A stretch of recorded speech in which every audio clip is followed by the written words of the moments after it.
Hello, everyone. Welcome back. Those of you who have been waiting all these days for us to congregate again and just spew whatever it is that we're going to spew out of our mouths, congratulations. We're back. Congratulations, we're back. This is the Husky Bible Podcast, number 102. We're in the triple digits now. That's what I'm talking about. This is getting realer and realer as the days go by. We might actually start this as an actual business. Who knows? Who knows? Stay tuned. If we get the viewers.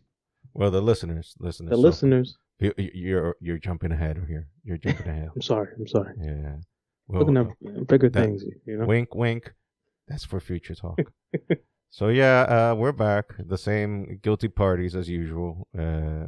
Bringing back Uncle Joey, Bernie Mac, all the usual references. Mr. McMahon. Oh yeah. Oh. You know, a good chunk of this is dedicated to that man. Well, the day Mr. Minka shooter himself. Yeah, the day that man catches his check and leaves the earthly realm is the day we're gonna run out of stuff to talk about. Probably not even that. He's gonna do something that's gonna last. Oh no, yeah, you best believe the day he cashes his check, he's gonna go out on a blaze of glory. Because there has not been anything normal about that man's life.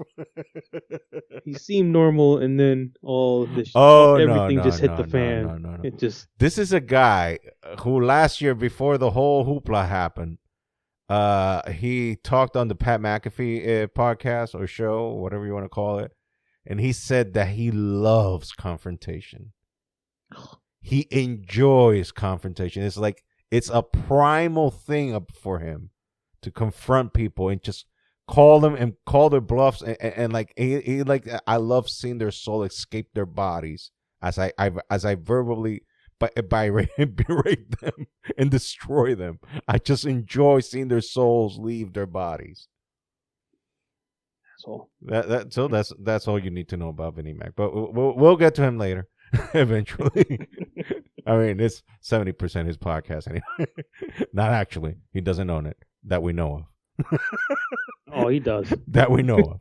Oh, he does. So, unfortunately, we do have to start with these things with, like, unfortunately, like every week, someone, like I said with Vinny, cashes their check and punches out and goes on the big beyond. This week, we had two big ones. We had Jeff Beck, who was a legendary guitarist, called a guitar god. He was around back in the days when Jimi Hendrix was walking the earth, and he passed away this past week, like in 70 something. I think it was 78, I believe, if I'm not sure. Not 100%, don't quote me on that. I think he was 78. Yeah. And sadly, Elvis Presley's only daughter, Lisa Marie Presley, also passed away this week. 54. That's too freaking young. Way young. And she just went to the Golden Globes. Yeah. She was just there. And the next day, she punched her check. Went on to the great beyond. Rest in peace to both. No jokes here about that. Obviously, no, not making fun out of that situation, but much respect for both and their families and their fans. And yeah, it sucks. It's especially 54. I mean, dying at any age is not great. But yeah, death is not something that anybody's looking forward to. Well, under normal circumstances, let's just say. She was Elvis's only child, right? Yep. Elvis only had her.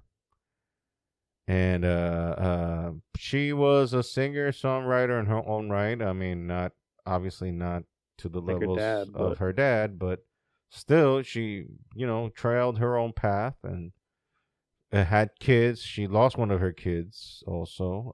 I think the kid died in his 20s. Oh wow, I didn't know that. Yeah, so I guess I mean, let's be nice about it and say they're reunited somehow. And she's now finally with her daddy as well. Wow. Yeah. So, well, sorry we started in downers, but I mean, let's just get the unpleasantries out of the way first because we're trying to make you Yeah, laugh. we're gonna end on high notes, but we gotta Yeah, get through these yeah, soft times right now. we gotta talk about that and acknowledge it and give our respects to these people. So once again, rest in peace, Lisa Marie Presley, and rest in peace, Jeff Beck. So now let's go into and again we're starting with downers. Let's just get all the downers out of the way. This hasn't been that many news in the comic book and movie area. I mean, if you want to count the Golden Globes, but it happened. Let's just say that it happened. People won awards, and who cares? The world continues to turn. I mean, the world is still turning. But let's talk about something a little bit more serious. Jeremy Renner, as we all know, he had an accident. I think it was on New Year's Eve or after New Year's. I'm not 100. I don't recall correctly, but he was run down by a snowblower. Was it So it was a snow plow, a snow a plow? weird snow plow kind of machine. Yeah. I guess he was He helping was a neighbor. helping. A neighbor. He was helping a friend supposedly. They got buried in the snow. Mm. This is what I recollect and what I remember. Yeah, don't quote us on this, please. Don't quote us on this. And he got out and went to go talk to them. And The machine. basically the machine ran him over. He had major chest trauma.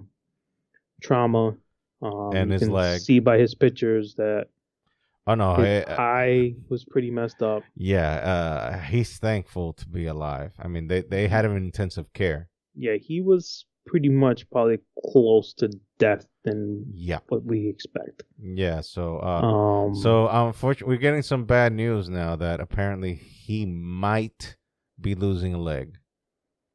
Yeah, because the damage on that leg was so severe that they can't guarantee it to ever regain anything on that leg. So they're advising that amputation might be a possibility. Yeah. So this is coming from Wikipedia on January 1st. Renner was hospitalized after an accident, which he suffered blunt chest trauma and other injuries after being hit and run over by his snowblower at home. Mm-hmm. According to Washoe County Sheriff, the snowplow at issue was an extremely large snowcat weighing about 14,330 pounds. Renner was flown by helicopter to a local hospital and later confirmed to be Re-owned Regional Medical Center, the region's only trauma center. Representatives said he was in critical but stable condition. As of January 2nd, he had gone surgery and remained in intensive care unit in critical condition. On January 3rd, Renner posted a selfie on Instagram account thanking fans for his support and saying that he was still too hurt to type. Now that was just off his Instagram, so it was some kind of snowcat accident. But there's a great chance that his leg is probably going to be amputated. But there's still no guarantees if that's going to happen or not. Yeah. But as you can see, the guy was helping someone. So yeah, I mean, he wasn't being a douchebag. He was helping people out, and well, it sucks. But look, I'd rather be alive than, alive and missing a part than going out, especially that way. I mean, you got to pick your losses here. I do hope he can, by some miracle, by God or whatever, he can keep his leg. But, it is what it is. Yeah, so the dude was helping someone, which is what you expect. Like you said, he wasn't douching around. He wasn't doing anything he wasn't supposed to do, and he was doing what everyone says he always does, and that is always helping people. So, Yep. all prayers go to him, and that they can save his leg, and he can still continue doing what he does best. But a lot of his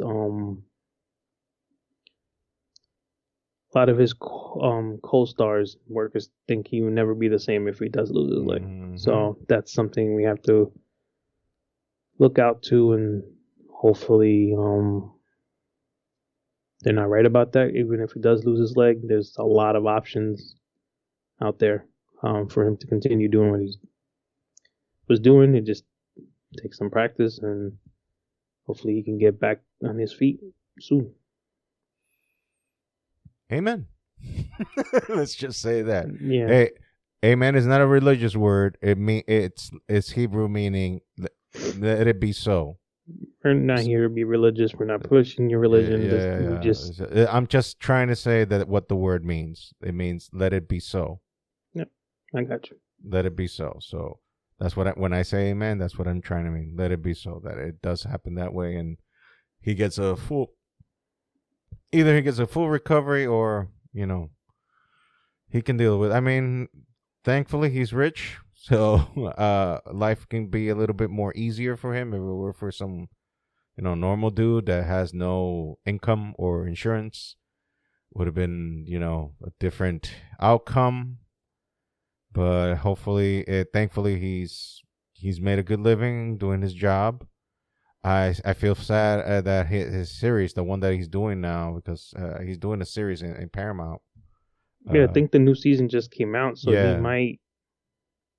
No, he had already filmed that season, so yeah. So hopefully they're good for a while, and hopefully he can get to recover and not have to worry about any of that. Yeah, I mean, he's been posting it on his Instagram about it, this new show to promote it. So. Yeah, it's a good thing that he's still alive. He's in good spirits. Yeah, and let's hope for a good full recovery. Let's hope for a full recovery, and that he does not lose the leg. Hopefully, and it's weird that in Hollywood they always say break a leg, and no, not in this case, please. Yeah, not in this case. Not in this case. Anyways, let's go now dive into something more jovial. Now that all that sad stuff. Yeah. After, it's been violin city since we started the damn podcast. It's like, damn, people can you give us more downers? No. Can you just mess up my whole day by listening to this shit? Help me out here. Can I jump out of the window now? No, please don't. We got better news now. No. We got back. We should have a theme song for Vinnie Mac and anything that has to do with it. No chance. No, we can't use No Chance. It belongs to him. He will sue our behinds in 2 seconds flat. Anyways, let's go now diving into VKM world. In the world of pro wrestling, where this week has been, and I know I promised that I'm not going to cuss, but I think it's too much apropos for me to deny it. This week has been a shit show. It has. I mean, everything that all the good that WWE built for the past 6 months just went down the toilet. It just went down the toilet because Vinnie Mac, Mr. VKM, Mr. King Ding-a-ling, Mr. My Dingus is community property, has done screwed his stuff so badly. And, the intention from the get-go from him coming back into WWE was to sell WWE. That has been painfully obvious. And if you don't think that is so, look no further to this. Stephanie McMahon resigned her co-CEO position from WWE. She resigned. Come back. No, oh, you want to play this? Baby, come back. Yeah, pretty much, yeah. Come back, please. Baby, come back. Oh, Triple H must be singing that song. And right away, she had a procedure done on her ankle. I don't know which leg was. I think it was her right ankle. I think it was her right. Yeah. So automatically, she's out, and she done left.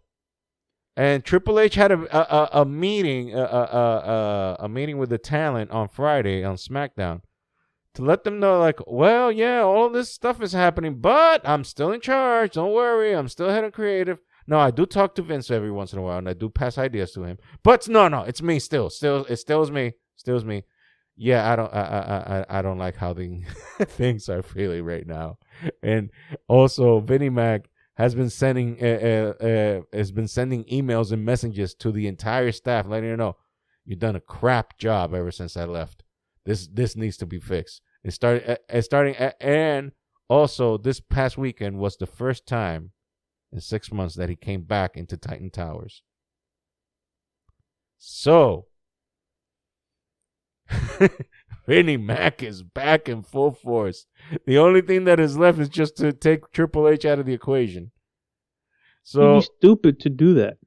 That's the only step that is needed. I mean, it's basically him back. It's back to the reign of terror. So that whole thing that he talked about, injecting WWE with a lethal dose of poison back in 2002, 21 years later, it came back. It happened.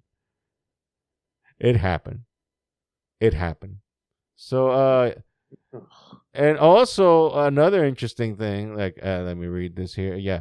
Tony Khan, the owner of AEW and the Jacksonville Jaguars, well, co-owner because his dad owns it, actually. Mm-hmm. So he's one of the owners or the presidents. But co-owner of the Jacksonville Jaguars, and also I think a soccer team back in England.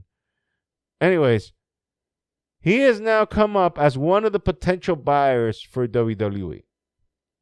And he said that would he potentially buy or purchase the company, he would merge both companies and make one, which I think would be a crappy idea if it went to happen. Also, and I'm jumping through all of these because because these are all like intertwined. All these news are like intertwined with one another because they all has to do with the same thing. And allegedly, none of the potential buyers for WWE want to keep Vince McMahon in any position whatsoever.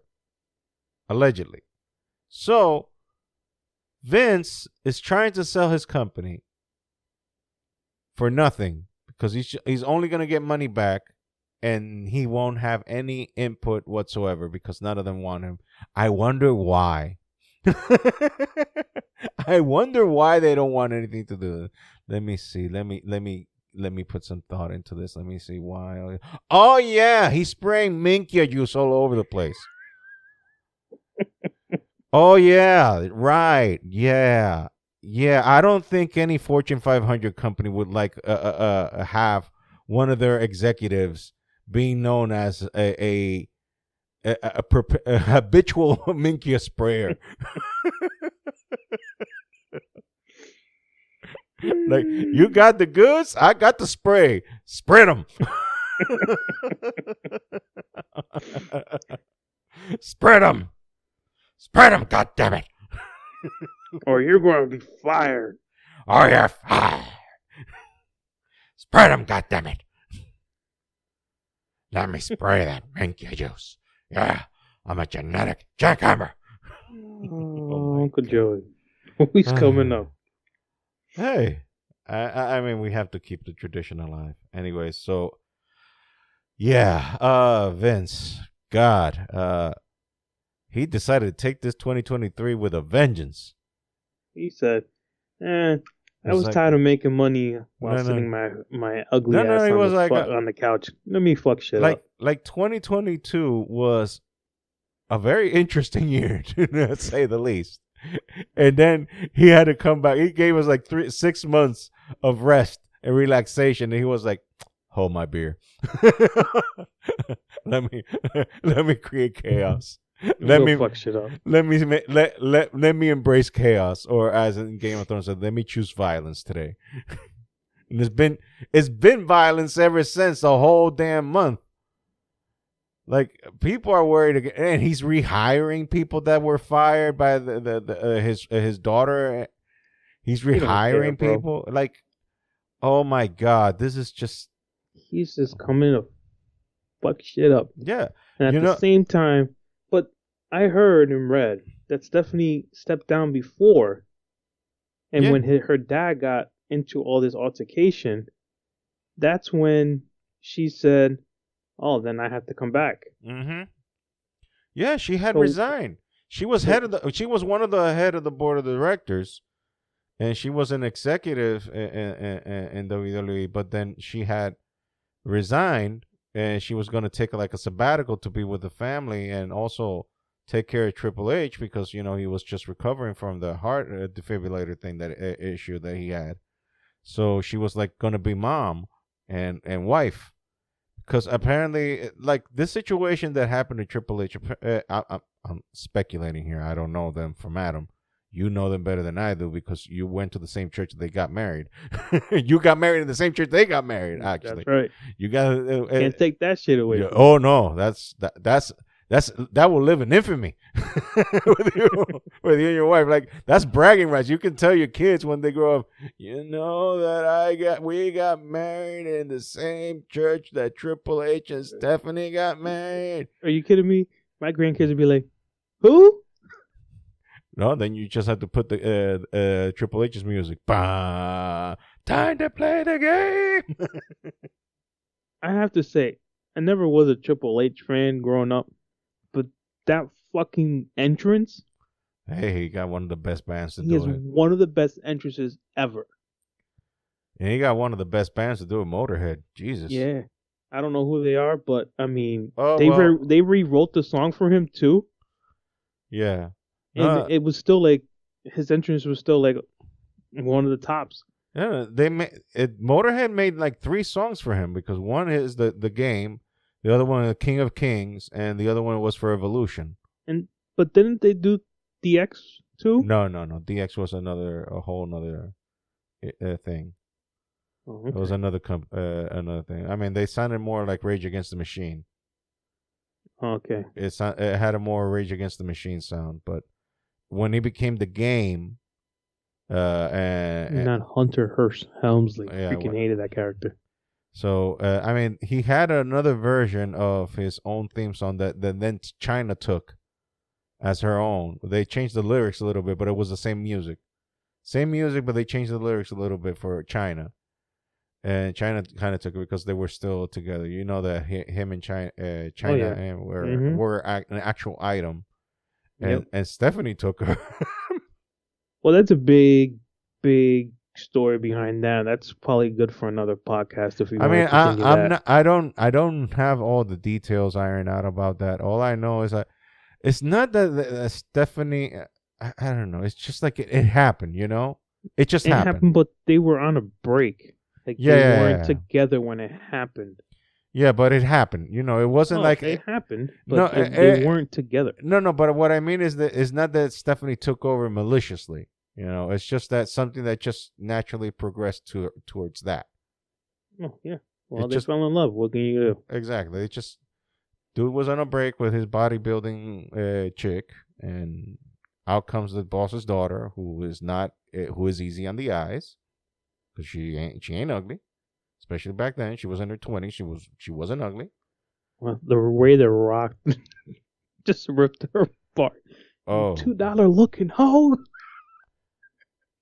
Oh yeah. Yo, his segments when Triple H and her. Oh my God, one of the best. My favorite is still "Happy Birthday, dear Steph. You're a hoe with big breasts, so take a night off from hooking. If you smell what The Rock is cooking." It was great. It is engraved in my mind. That moment is engraved in my mind. Like, Jesus, can you tell your boss's daughter exactly on national Is that even television? possible?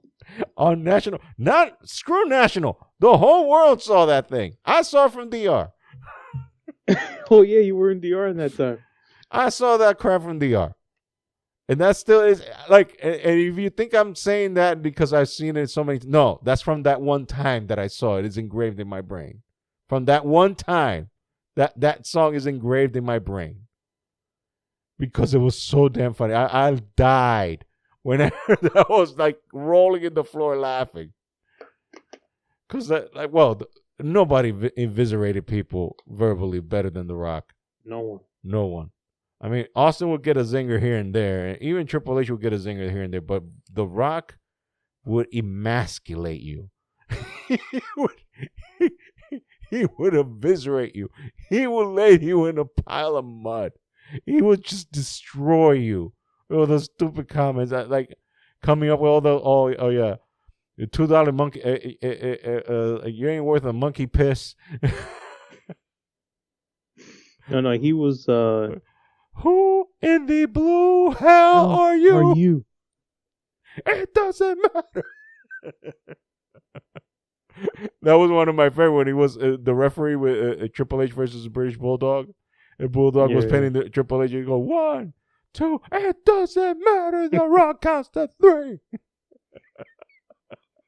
Yeah, he was. Oh, he took the ball when Austin was hurt. When Austin was out for that year, because he was out for a year.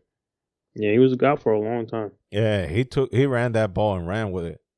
He took. Well, that it was ball. his chance. Yeah, I mean, and look, they made 3 people during that period. I mean, Kurt Angle was champ, Rock was champ, Triple H was champ. Hell, even Big Show was a champ. Even Big Show. So that's one thing WWE had over WCW. WCW always put the same fools as the champ. Always the same people as the champ. I mean, to me, they ran Goldberg's thing way too long. Yeah. I'm sorry. That was just like that whole scheme was cool. How they knocked on his door, went to go get him. That was good. And they kept that going even in WWE. But to me, they just kept that whole thing going. Yeah. But well, it is what it is. So I mean, now WWE is not. I don't think they'll ever hit those strides again. I don't think they'll ever go back to that level of that. Dude, I don't think so. No. I mean, you don't. I wouldn't say they don't have the talent. No, they do. It's just that right now it's a publicly traded company, so they have to bow down to their certain rules, their masters and their rulers, because they live out of sponsorship. They live off of TV deals. Which, by the way, that's another one that I didn't put. That's another reason why Vinnie Mac came back too, because it's around that time that the contract's going to need to be signed. Yeah, no, but the thing about the TV deal is that Fox is not happy with the numbers that SmackDown is drawing. So they think that they pay too much for SmackDown. So there's a very good chance that they will not renew the contract with WWE for SmackDown. So that means that they need to look for somewhere else to put SmackDown with, and that's where Amazon comes in, because let's be honest and sincere. Yes, there's still people that use traditional TV. I don't think you and I are one of them. Yeah, probably not. Yeah, I don't recall, like, with the exception of maybe watching some Raw, and when I say some Raw, it's like maybe 5 minutes of it, and then I'm done. And some AEW, I don't watch TV. I just mostly as YouTube or like whatever, but I don't watch traditional TV. I don't. Now, I stream. Most of my shit is streaming now. Even all my shows that I watch on TV, or TV main prime shows, they're in streaming too. They're in streaming because I don't watch them the same day. I don't want to watch commercials. So Well, literally, I some wait of till the them, next day to watch them. some streamers have commercials if you want to pay cheaper. Yeah, I pay for the non stuff, as you know. As you know. Yeah. So that I guess that's one of the reasons Vinnie Mac decided to come back, so he can get a better deal. Because look, I've always said this, and I'll keep repeating it again. I don't have a problem with Vinnie Mac, the businessman. The businessman, he's been always on point. Like you cannot deny what WWE is now. Yeah, but his creativity is No, shot. it's the shits. Or as Ole Anderson from back in the '80s and the '70s, we used to say, it's the drizzling shits. The drizzling shits. Because the dude cannot book some. I mean, he's like trying to book something for, like, I don't know, the teddy bears or the Teletubbies. I don't know. It's like it's ridiculous stuff that people no longer care or would make sense of. Hence why a lot of wrestlers lickety split from WWE. It's one of the main reasons why, for example, a guy like Jon Moxley, who used to be known as Dean Ambrose in WWE, has publicly stated that he burned that bridge with WWE forever and ever, and he will never return there, because he says as long as Vince McMahon is living and breathing, he will not do business with WWE. As long as that man lives and breathes, he will not do business. He said, I thank him for giving me an opportunity, for giving me a platform, for making me a name, for making me millions. I'm thankful for all of that. But his creative is shit. His creative is shit. It's not existent. It does not exist. So he's doing crap, garbage in WWE that he didn't like. He was so unhappy. Now in AEW, you can say whatever you want about AEW, but at least he has more leeway to be himself. And up until recently, he was allowed even to curse. But now that Warner Brothers Discovery have paid more attention to the product, they've asked AEW to tone down the cussing. But Rick Ross didn't get that memo. What the fuck? Rick Ross showed up like a manager type of deal between Swerve Strickland and Bask in My Glory. This guy Keith Lee, yeah. And he said on national television live, "You a fucking animal, man."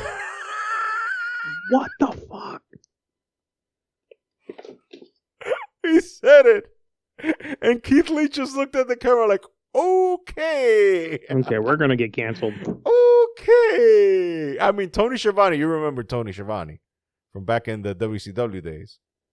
I had to see his face. Okay. That sounds familiar. Well, he used to be one of the broadcast announcers in WCW, but now he's in AEW. And even him, he just turned his back to the camera. He was like, well. Like, whoop. Okay, we went there. Line crossed. That line has been crossed. Ooh, Jesus. Oh, Jesus. My goodness, what the Exactly, my friend. Like, so, you got right now, I don't know how to explain it. Like the lesser of two evils, I guess. You go to WWE, yes, it is an established company that has a long ass history, and that their product is solid in terms of, you're getting vanilla. You're getting your vanilla. And vanilla, there's nothing wrong with vanilla. The vanilla is a trusted flavor. Everybody likes vanilla. But every once in a while, you want to taste something different.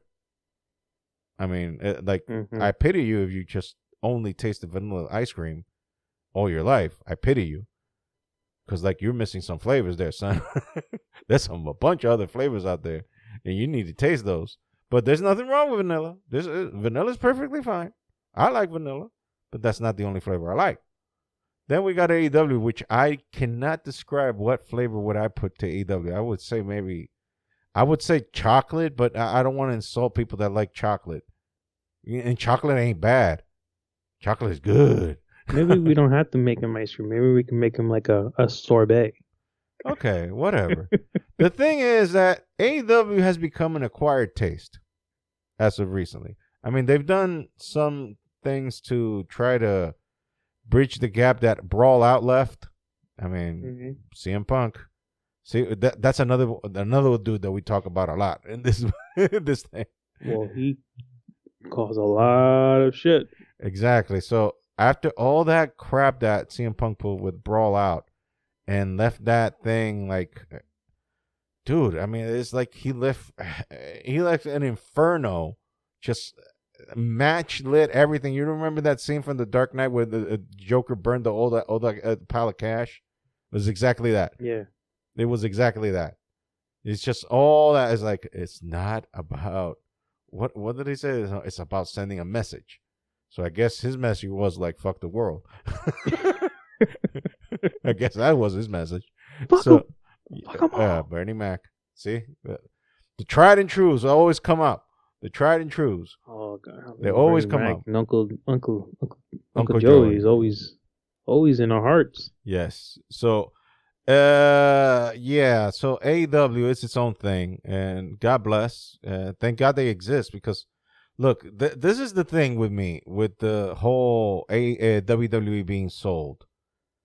I don't like it. I don't like it because let's say what would be the most plausible scenario is that the Saudi government purchases WWE because they're the ones with the most cash. They got cash to spare. They got money that they don't know what to do with it. They got that much money. And let's just be realistic. That would be like seeing everything on paper, just on face value. That's it. They're the ones. They're the ones that they're gonna get that contract. On face value, I mean, unless Amazon or Disney or some other corporation presents a buckload of cash and maybe give some women on the side to vacate. I mean, it has been well established what is that man's weakness. It is public domain what that man's weakness is. Yeah, I don't think Bezos is going to do that though. He did it for himself. You're like, ain't nobody watching. Click. Yeah, I don't think so, bro. Click. And there, that door open. There are like 20 women there in bikini. With a massage table with a bunch of creams. And Vince is like, Let's stay clean now. Let's stay clean. And Vince is like, God damn it. This is a deal. Don't go there. And then don't go there. And then they're just gonna say, they're like, so we're gonna sell it for $5 billion, right? The company's worth $8 billion. Add more chicks to the man. Add more women. Add more women. Like, $5 billion it is. I didn't describe anything, okay? We're not gonna go. We're not gonna go there. Jesus Christ, what is this? This ain't a porn podcast. I ain't gonna be describing things, especially that old wriggly ass body. Ugh. Jesus Christ, that's an image that you need to unprint out of your brains right now. Oh, Jesus Christ! You went there. You went there. Hey, I'm keeping it real. Take my minga. Take this. Take it. And then it was like one of those shows that they do on the ABC where they catch predators. Oh yeah. Oh my goodness. Gotcha. Psych. This whole thing was just a raid. God damn it, they caught me red-handed this time. This time. I mean, what can you say about Vinnie Mac that hasn't been said before? He's a nice person. He's a great person. I guess that's all you can say. Like the things that you haven't said about him before. Oh God. Yeah. I mean, look, look. No, I can't justify anything of this. I can't. I can't. Okay. I can't. I can't justify. I can't justify nothing about this. There's no way I can justify anything because this is crazy. This is insane. Insane. Like, but then again, this is what happens when the dude goes unchecked with power for decades. Decades.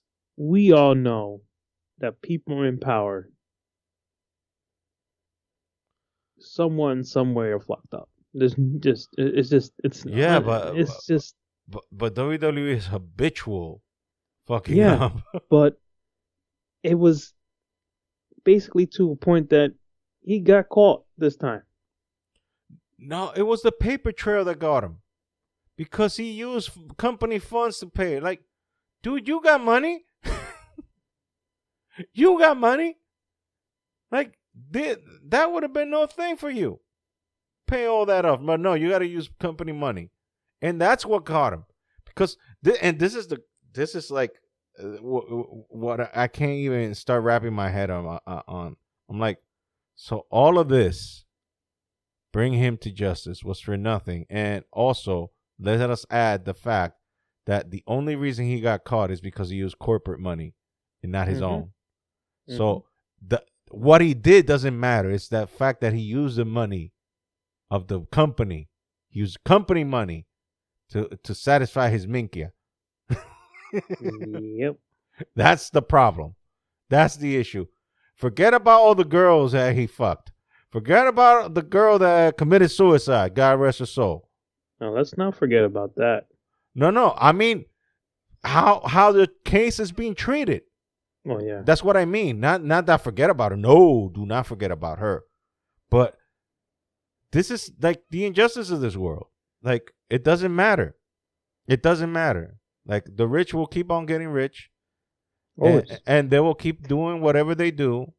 And he's basically just did a power play to gain his company back. And it's like business as usual. And everything that happened these past 6 months was nothing. It was just like, oh, I just decided to take a 6-month vacay. But everything is back. And making your own daughter quit her job. Your own flesh and blood quit her job because you're such a dick. You're such an asshole that you're willing to burn everything to the damn ground just to have your way. That's how I interpret it anyways. So yeah, I'm like, damn. I don't know what else to think about of this situation at this point. I mean, like, we give him free promotions and everything, but damn. I really don't know what else to say or think about the man other than I just hope that WWE makes it somehow, some way. I mean, I don't want to erase in my mind everything that Triple H has done in these past 6 months, which has been helpful, and also everything that Stephanie has done in these past 6 months. But at the end, it seems it was all for nothing because he's gonna do whatever he wants, and he's just gonna get what he wants as always. He's gonna get what he's gonna get. He's gonna get his way. And he's gonna get what he wants, and if you don't like it, kiss his behind. Yep. That's pretty much it. I mean, how fucked up did you really fuck shit up that your own daughter doesn't want to work with you anymore? And there was another thing I didn't add into the list, but there was another thing that said that they were Stephanie and Triple H were opposed to the sale, but now they are pro sale allegedly. And these are wrestling news is like the most cheerleader locker room gossip from high school crap in the universe because nobody wants to step up and being like, yeah, I said it.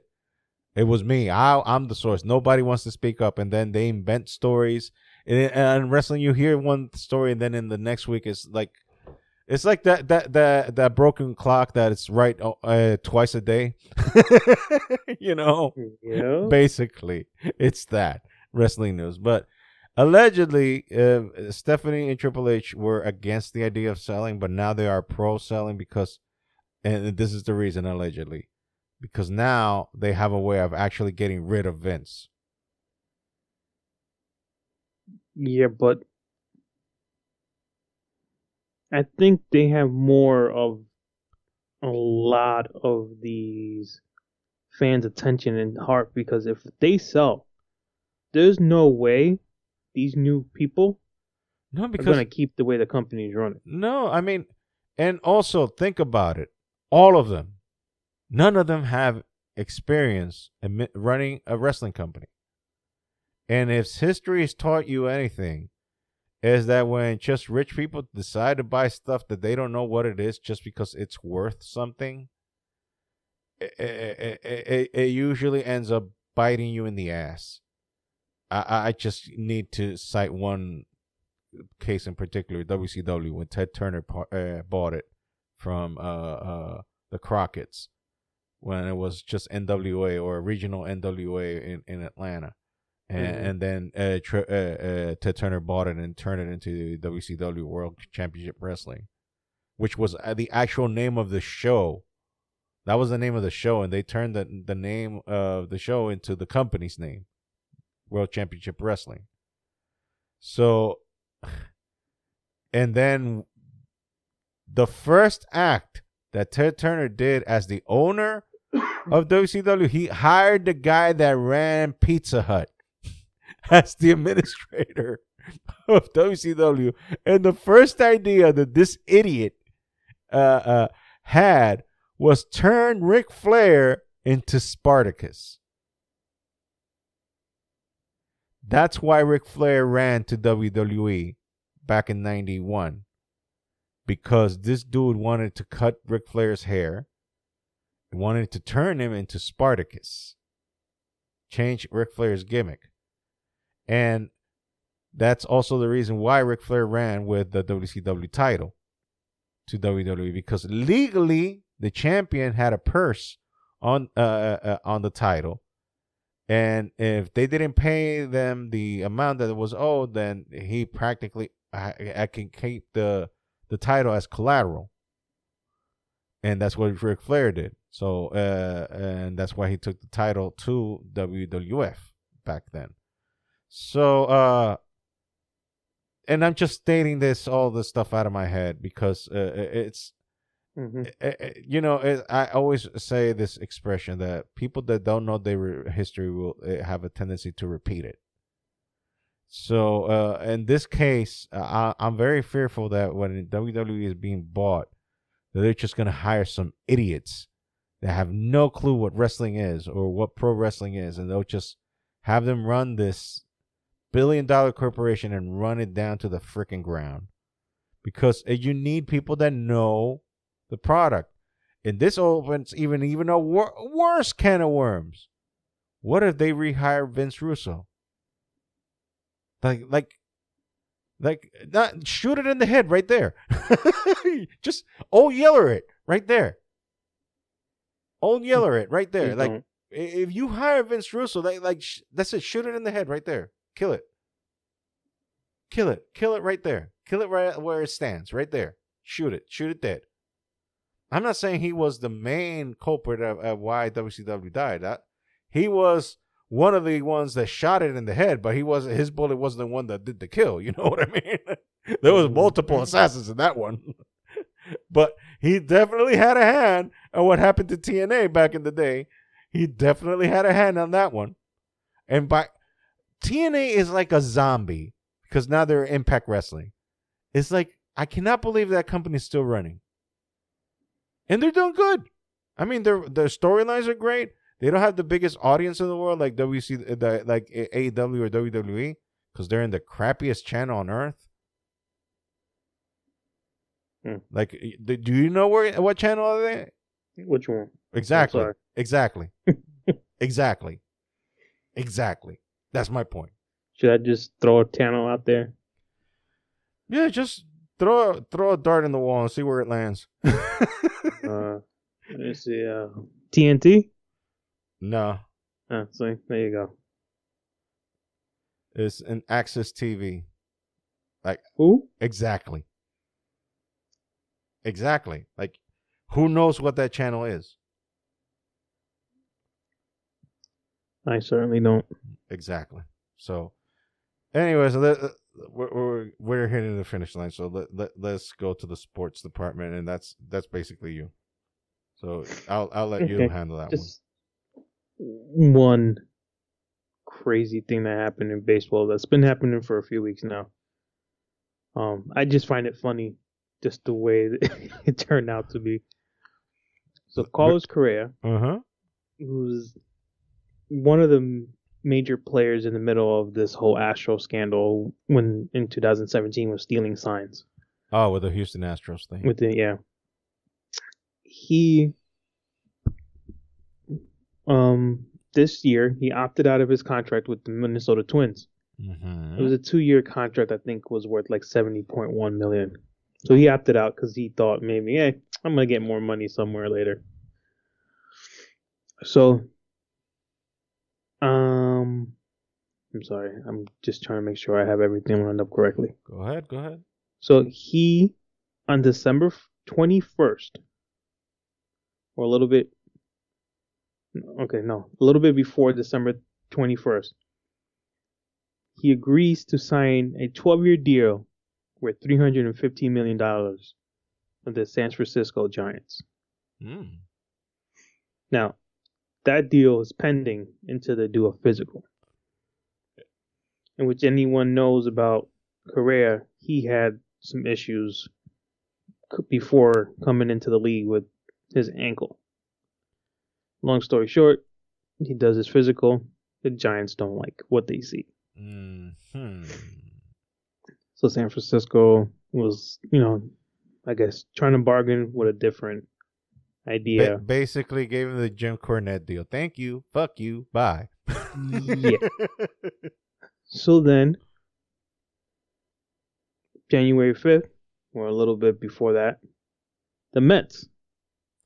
Jesus Christ. Let me see. The team that will Mets and Correa reached an agreement on a 12-year deal. So I'm sorry. So the San Francisco deal was 13 years, $350 million. Then the Mets agreed with a 12-year deal, $315 million. So it's a little less. It's a year less, but it's most likely the same money overall. Well, this was also pending a physical. And guess what happened? They didn't like what they saw either. And guess what? The Mets used the same freaking doctor that the San Francisco Giants did to do the physical. So I think Correa pretty much when he walked into that office or whenever they did, he was gonna be fucked again because the doctor was doing the same shit. Well, January 6th, Mets reportedly considered walking away from Correa deal because Mets have grown very frustrated in their negotiations with Correa and now consider walking away from the deal. So, as they were trying to walk away from the deal, supposedly the Mets were still in it. They're still trying to reach out. Let's get this deal done, blah, blah, blah. January 9th, talks between Correa and the Twins gained traction. This was the original team that he was on. But between this time, they were supposedly saying that his agency office, was reaching out to the Yankees. Now, any Yankee fan would not want this scrub on their team. I noticed that anything negative towards Yankees, you just get this attitude. Like your hair starts getting yellow, and so this orange aura starts brightening up inside you. You start getting Super Saiyan. Instead of turning green, like Hulk. No, you go Super Saiyan. You just go Super Saiyan. Like your hair miraculously grows back again. Yeah, the baldness goes away and everything is Your just eyes lovely. start green. Your eyes turn green. You got an orange jumpsuit all of a sudden.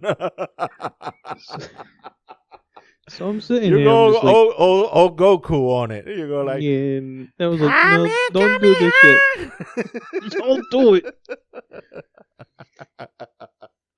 So, By the way, that was the Japanese voice of Goku that I did there, just to educate you fools. Anyway, you had just educated me. Yeah. You turn me something. You teach me something every week on this podcast. This I have useless knowledge. It's okay. So on January 10th. Oh God, no! It's the 15th. Oh no! On January 10th. Oh yeah. Mr. Carlos Correa agrees with the Twins, which are the original team that he declined, on a 6-year, $200 million deal. This guy went from 350 to 315. But look, he still got the messed up ankle, right?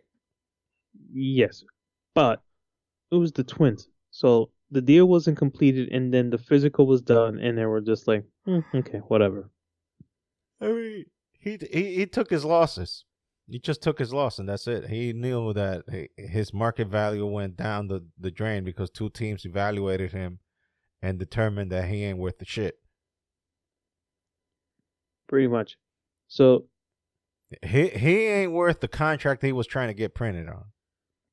So basically, in all this together, he lost about, if you add the two contracts before he signed the 6-year deal, it was literally 25. He literally got taken out of a 25 years and $665 million just because of his dumb ankle. And he wasn't. And if you look at these teams that he was going to, the Giants weren't great. Mm-hmm. Mets are good, and they're trying to get built up. Like, this new owner for the Mets is trying to be like the old Steinbrenner, just buy anyone that they want. Like, I guarantee you, if the old George Steinbrenner was alive, Correa would have been signed like 3 years ago. When he was actually healthy. When he was actually a free agent and healthy. After he's it's not that his ankle is giving him trouble. I think they're looking at the long run. It's a 13 or 12-year deal. Yeah, so that's how long is your ankle going to survive that? That's paying too much money for something that is too much of a gamble for the long run. Yeah, it's because if it would have been like a 4-year deal, that's all good and dandy. But that's why the Twins gave him a $6-year deal. Exactly, because you're thinking short term, and then you cut your losses in those 2 extra years. I mean, I forgot how old he is, but anything in double-digit years, you start worrying about things. And on baseball, you need your legs, my friend. You need your legs. That's the key. Like, if you're gonna play defense, guess what? You need them wheels. So he's 28. Now, if you sign him to a 12-year deal, you're looking at 42. Mm-hmm. Or no, 40. I mean, you will still have. I don't know. Is he a good batter? He didn't have a great year last year, but he all right. He all right. He's one. I'd give him top 10 shortstops in the league. Yeah. Okay. Well, back in the day, being a shortstop used to be the kiss of death in terms of being considered a batter, because shortstop had a more mentality of defense than offense. But that changed ever since Garcia Parra and a bunch of other guys. That changed. Derek Jeter. I mean, Jeter wasn't a big offensive guy, like home run wise. But A-Rod, when he was a shortstop. Also, A-Rod was shooting up in Texas. Oh yeah, no, in Seattle. But before that, he still had the range and he still had a bat. So yeah, no, the shortstops started becoming offensive, productive machines after Garcia Parra. Because before that, they were like, well, you just put the. You rather put the pitcher. You rather put the pitcher in the back. No, but I mean that shortstops back in the day, like, you thought about them as offensive people. You're like, I'd rather put the pitcher hit. I'd rather have. I don't know if it goes that bad, but I mean, your power hitters were your outfielders Exactly. and your corner defensive And people, yeah, the the third and first baseman. Your first second baseman baseman. wasn't always a hitter, and your No, no. shortstop. So Yeah, short and second base were always the defensive short, guy. especially because you were slender Uh-huh. and you had to be flexible and you had to move and you Yeah. had to have some kind of height. Yeah, So because you that's weren't that's beefy. the You sweet weren't spot. a beefy person. No, because that's the sweet spot. That's where most hitting goes through. Well, you tied him up, pitch him inside, third base or second or short was gonna get it. Yeah, yeah. That's the sweet spot And the right same there. same thing on the other side, second base. Yeah. And then your first baseman, all he had to do was Just move catch a little if he and needed to. That's why their gloves almost look like catcher's mitt. Yeah, their gloves are weird, but they're nice gloves to catch with. Yeah. Like you barely miss a ball with those gloves. Catcher's mitt is a little weird, but first baseman glove I love. Dude, you're taking 90 miles an hour on that thing. You gotta get some cushion on that motherfucker. Just like pitchers, I mean the catchers, the catcher's glove is more. The shape of it's like a pouch, but like a freaking cloud pouch because you need cushion all around that glove. 100-mile-per-hour fastballs are coming at you. Of course, there's no way you're not. You know what I mean? catch that thing with your clean hand, you breaking all them bones. Yeah, that brings me up to another story when they had when they had the home run derby in Met Stadium. I don't know if it was Citi Field or Shea. I think it might have been Citi Field when it first opened up. They did the All-Star game there. Giancarlo Stanton at wait the a time. Minute. Is Citi Field older than the new Yankee Stadium? No, it's younger. Younger, okay. Yeah, the new Yankee Stadium came around in 09. I think Citi Field came in around like mid 2000, and I think it was like 16 or 17. Yeah, because they christened that stadium properly because that's when we won the last championship that the Yankees have won. Yeah.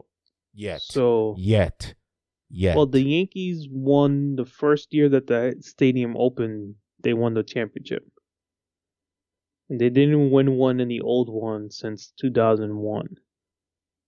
But anyway, so Giancarlo Stanton, now of the New York Yankees, but back then he was Miami Marlin.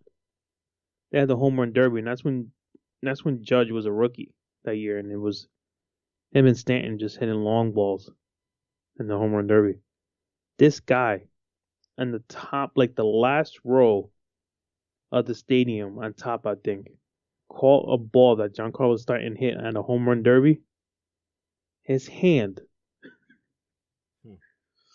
was so big and it was so black and blue. He goes, I broke my hand catching a Giancarlo Stanton home run derby ball, but it was worth it, and tweeted it. Dude, if you look at this guy's hand, it looked like a mitt, but a black and blue mitt because it was so swollen. He caught this ball this guy's hitting balls at 120 miles per hour. There's no way. Like, you don't break any bones in your hand.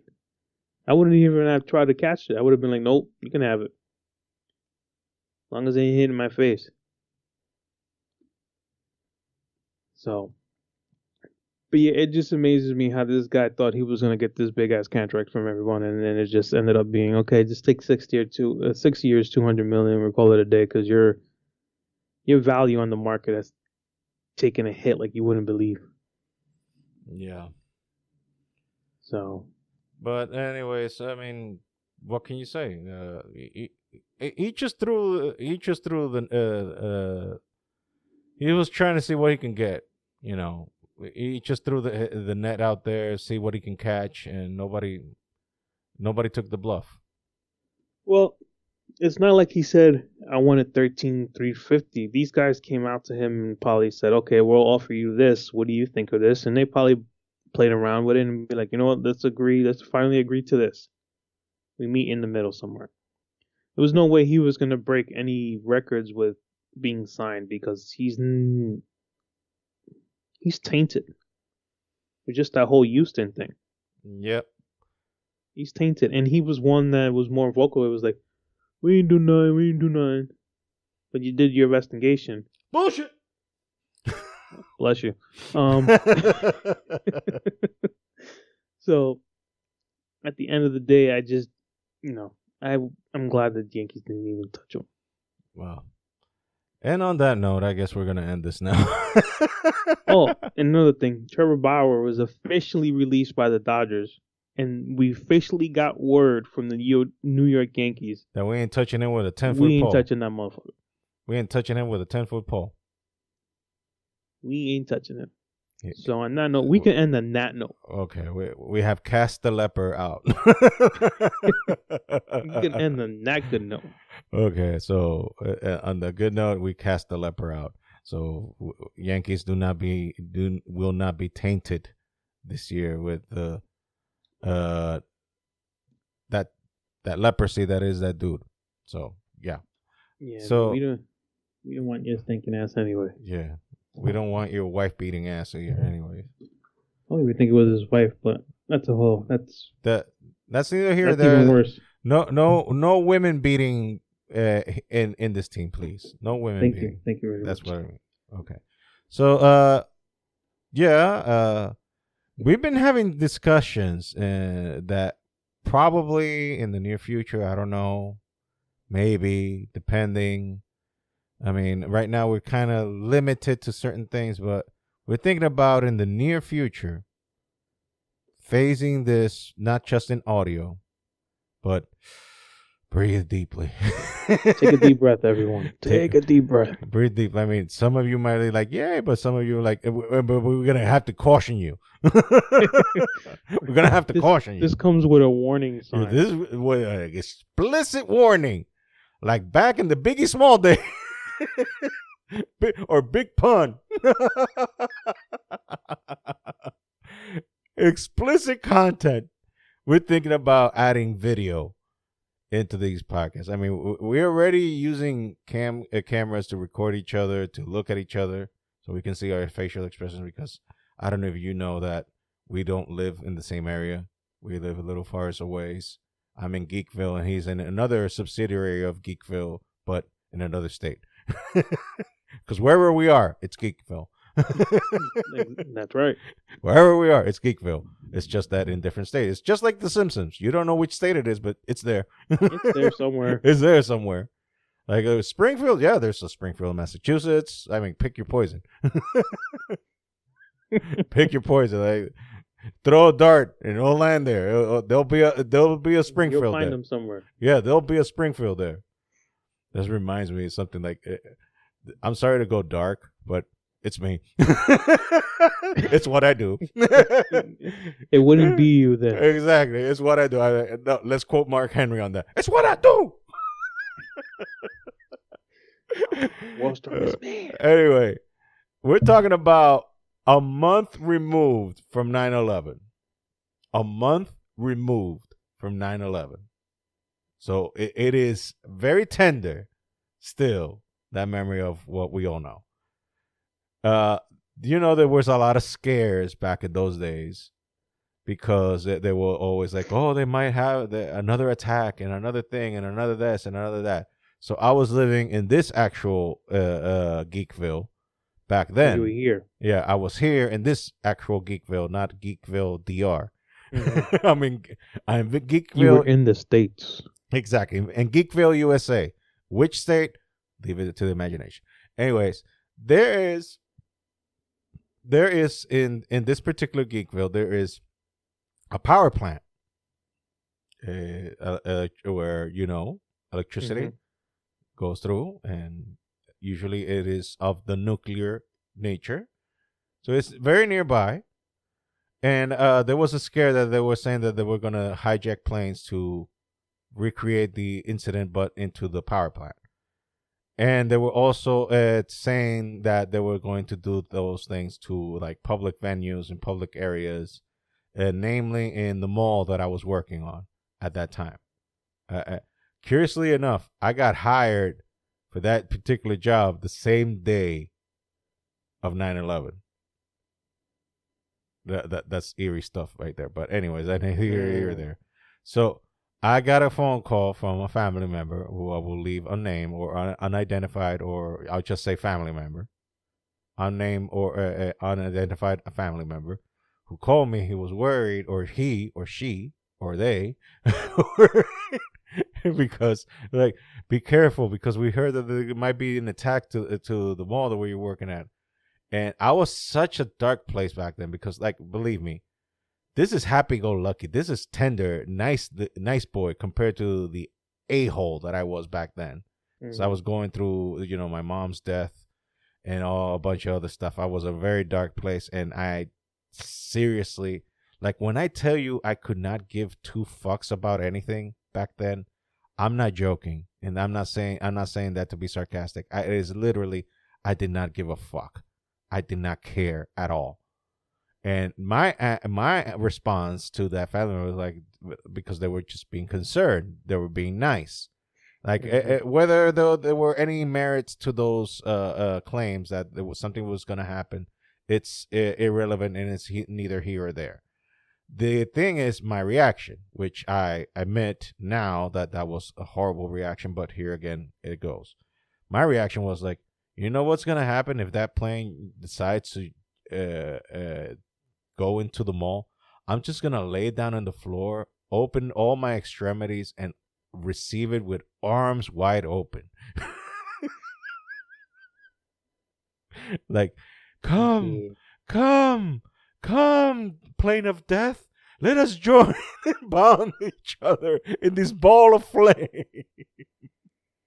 Yeah, you were in a very fucked up place back then. Oh, dude, you have no idea. And that family member just hung up the phone. Understandably so. What do I mean? Well, all this. Well, always look at the bright side of life. And on that note, let's end this thing here because it's getting too weird. So yeah, this has been 102 of the Husky Bible podcast. Remember to look up all our stuff at TeePublic. The link is always on the description. Buy our t-shirts, buy our mugs, buy our stickers, buy phone cases if you have them, if you want. It's always a good thing to protect your phones. Never walk with those things naked, because they cost too much goddamn money for you just breaking them and letting them fall in this concrete jungle that we have in this planet. So cover them things up. You pay too much money for that thing. You pay too much money. Cover it. You should get one for your new phone. Yeah. Well, it's a done deal already. I got OtterBox. Anyway, you can get one for your daughter when she comes. Well, aren't you gonna? Well, that's personal. That dirty laundry. That's on dirty. There is one good news that we need to tell them that we can end on this. I know you're going to the TeePublic. We'll be live together. Oh yeah, next week. One more time at the old Geekville apartmental. Yeah. The old headquarters of Geekville. I'll be soon moving to a new headquarters, still within Geekville. Within walking distance, somewhat. Still reachable by, land, animal, car. Exactly. Still land, sea, and air. Let's confuse them any further. We're like, what?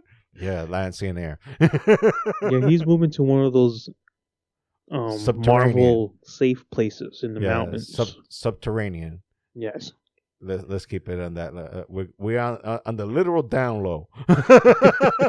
Literal down low. But it's more beneficial for the future plans that have been ready for us. Anyways, so yeah, that next week is going to be a live one.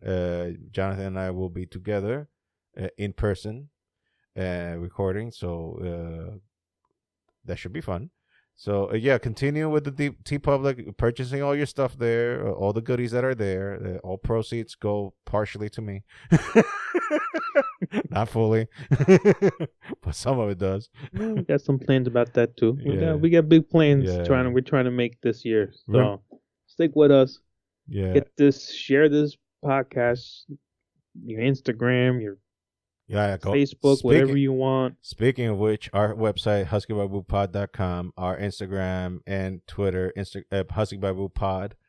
our personal social medias, that Ariel Duran at Instagram and Twitter, and yours is JohnnyBoy426 on Instagram. Yes, there you go. So we already, spill the beans of where you can find us. So it's all up to you now. Now you just go find us and listen to this at your own risk. Warning. And soon watch us at your own risk. I know they said they were husky, but I didn't know that was that big. Damn. Like it's that beard like, does have some foliage. Like Fluffy says, there's about like 5 stages of fluffiness, and he was like fluffy, husky, and then you get to the two end is like, and then it's like, damn. Well, my wife found me a little bit more thinner when we talked last night. She found me like, you're a little thinner, and I was like, well, I have lost like 54 pounds. So, well, you're not here to cook for me. That will be here soon. Exactly. So she better, but cook lighter and healthier because cook me some broccoli, dear. Yeah, because and some plátanos. I don't know, but no potatoes. Actually, no potatoes, no rice. Yeah, you gotta take care of yourself now. Gotta take care of yourself. Moderations is best, my friend. Yeah, but because you'll want them bad if you don't moderate yourself. I know. But anywho, I'll get the junk munchies right away. Like, I need it now. You'll break through everything. But anyway, we will be live next week together. You'll hear it on Monday of next week. So get ready for that. And then we're gonna have a little hiatus for the last week of the month because of the whole moving thing. So just to let you all know right away that there'll be a little hiatus, just like for a week, because moving stuff and everything. So moving the equipment, all the other stuff. So I won't have any time to record because I will be busy packing and unpacking. So, but once I'm set up in the new location, we will regain and restart this whole shindig for your audio pleasure or lack thereof. So we're looking, if everything goes well, we'll be back with the new episode on February 6th. So yeah, if everything goes well. If everything is well. On that note, everyone have a great week. Rest up this holiday weekend. Got a long holiday weekend. Yes. Rest up. Take care of each other. Tell the people that are in your life that you love them, because you don't know. Tomorrows are not guaranteed. Never.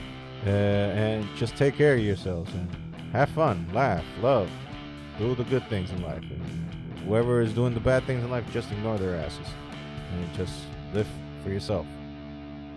I guess that's why am I getting preachy all the time? Anyway. Okay. Well, have a good week, everyone. We'll see you next week. That's it. Yep. Take care. Peace out. Bye.